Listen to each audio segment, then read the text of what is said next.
Data. I've been talking about this forever. You've heard it all day today. There isn't anything in our business that doesn't involve some level of data at this point in time.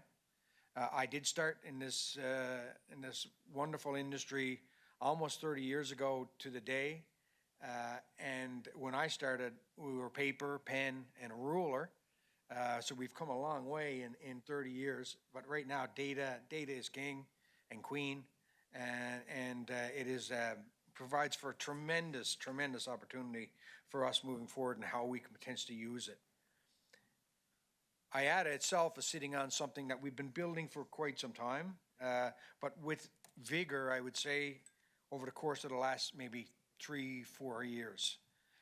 It's called a Global Aviation Data Management Program, and it is a data management platform. And it includes a bunch of unique programs, which I'll get into a little bit more detail on what they are. And they feed into what they call a interlinked database structure, which my team likes to refer to as the lake. What that means for something very simple like me is that it all goes into one place and you're able to interrogate that information for various purposes. What is GADM comprised of? It has FDX data, flight data exchange. Right now it's covering about 15% of global flights. Our objective is to reach by the end of next year 30%, and we'll continue to grow that as we move forward. And that's a significantly powerful tool, and I'll speak about why that is the case in a few moments. IDX is really about incident information sharing.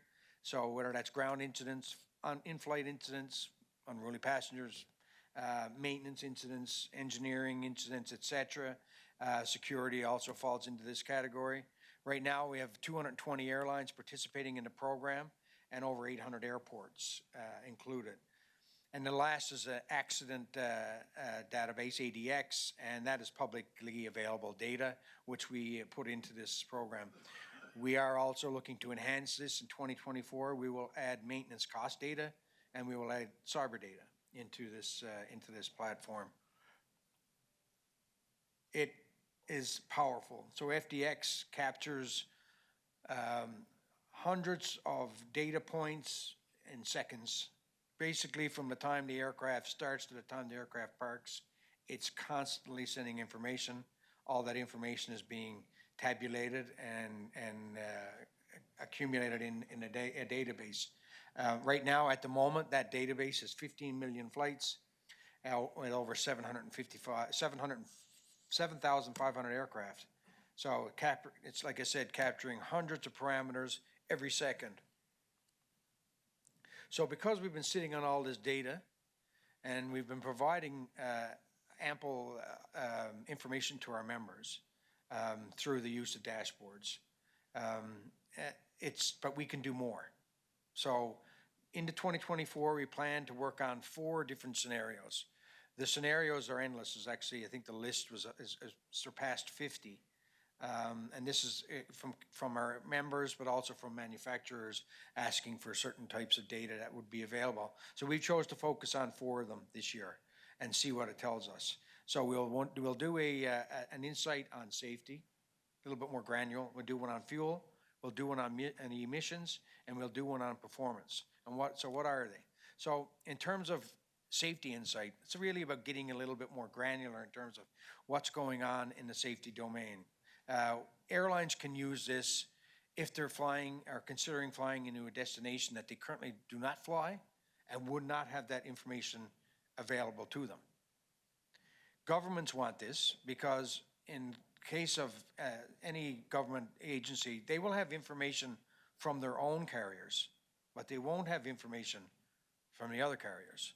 So this gives them a more comprehensive view on terms of what's happening in their aerodromes.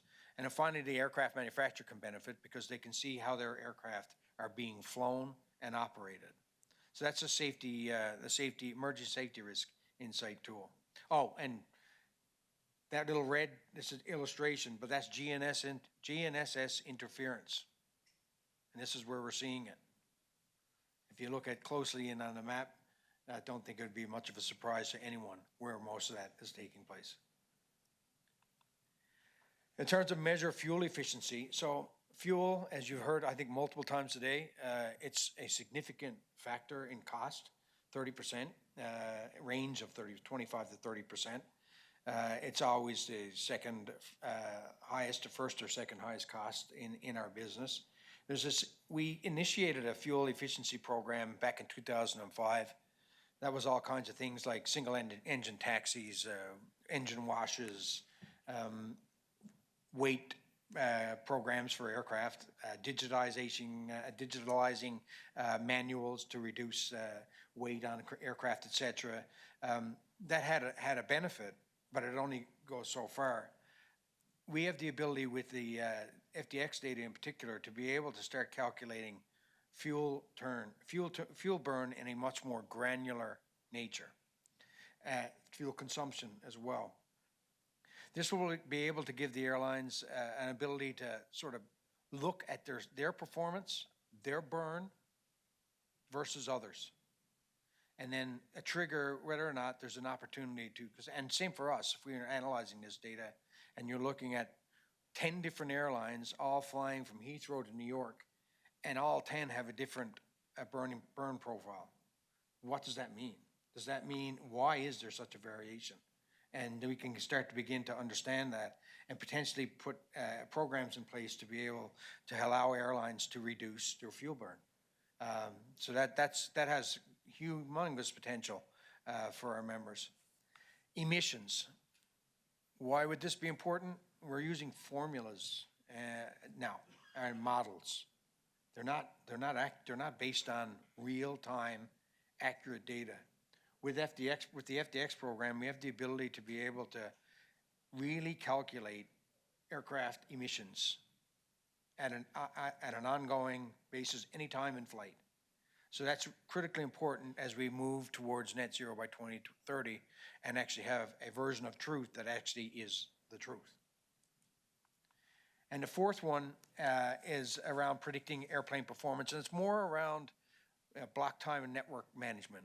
So you want to fly somewhere, you look at an aircraft and you look at others that are performing on this route, the type of aircraft, how they're flying it, at what altitudes, all those things to be able to determine with confidence what that block time needs to be. And that will be, for network planners, this will be a dream come true because the variation in block times is immense. Lots of reasons for that. But we have the ability to be able to show what the optimal block time is, what the median block time could be, and then what the extreme cases could be as well. So those are the 4 test cases. We're really advanced on 2 of them. The other 2 are in production. We'll have those available in hopefully in the early part of 2024. To support this, obviously, it doesn't happen on its own, so we're investing here as well. We've created a department for data management. We didn't have that before. Like any organization, we kind of operated in silos. The passenger data folks looked after their passenger data, and the operational data folks looked after their operational data. We could have multiple contracts with the same vendor because no one was speaking to each other. So we've organized ourselves better to make sure that we're doing the right things and we have the right people and right supervision involved when we're talking about data and building data. We're also increasing our level of data scientists on staff because obviously this requires a certain amount of expertise that goes way beyond my comprehension. And we're also investing on the consulting side by being prepared to be able to use this data to be able to go out and help our members implement the learnings that we're going to gain over the course of the next number of years with this data set.